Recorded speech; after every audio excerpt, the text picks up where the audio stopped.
Le plus que parfait emploi.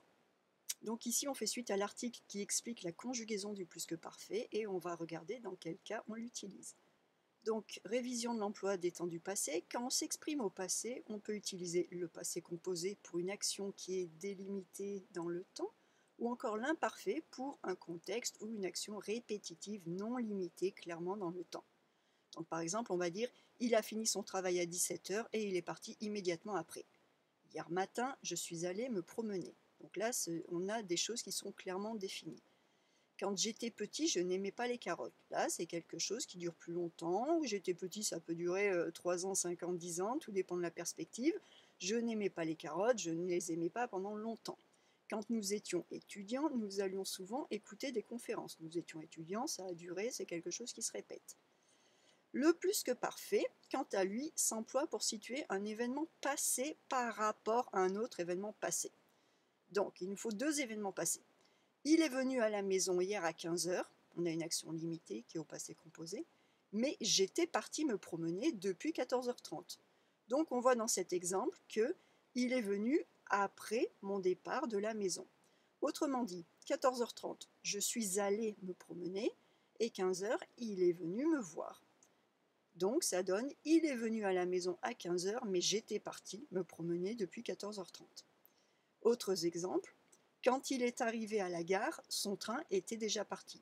Donc il est arrivé, mais le train était parti. Si on remet les choses dans l'ordre chronologique, c'est 1, le train est parti, 2, il arrive. J'ai enfourné mon gâteau dans le four, mais j'avais oublié de le faire préchauffer. J'avais oublié d'abord, et ensuite j'ai enfourné mon gâteau. Bon, du coup ça ne marche pas.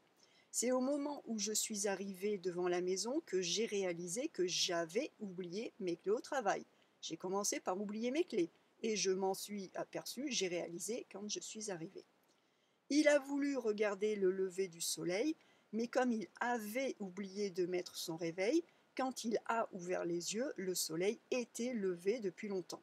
Donc là, on a deux actions délimitées et deux actions qui se sont produites avant chaque action au passé composé. Elle a acheté une jolie robe verte, elle en voulait une rouge, mais la dernière avait été vendue 2 heures plus tôt. Donc on a une robe qui a été vendue et elle qui arrive 2 heures plus tard et qui a acheté du coup la robe verte. Vous notez que là nous avons le plus que parfait à la forme passive du verbe vendre. Le verbe vendre, on peut le conjuguer comme beaucoup de verbes, forme active, je vends, tu vends, il vend. Donc plus que parfait de la forme active, ça donne j'avais vendu, tu avais vendu, il avait vendu. Et forme passive, c'est j'avais été vendu, qui correspond au présent à je suis vendu, tu es vendu, il est vendu.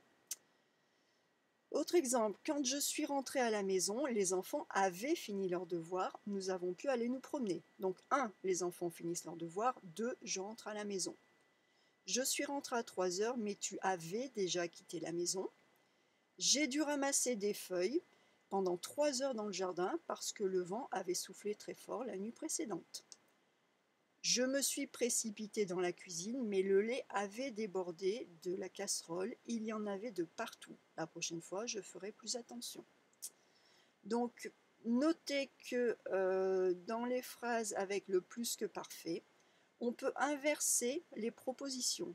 Étant donné que on sait que la proposition qui est au plus que parfait est celle qui s'est passée avant, et la proposition qui est au passé composé est celle qui se passe en numéro 2, on peut, si on veut, par exemple la phrase « Je suis rentré à 3 heures, mais tu avais déjà quitté la maison », on peut inverser les propositions et on peut dire « Tu avais déjà quitté la maison quand je suis rentré à 3 heures ». C'est tout à fait possible.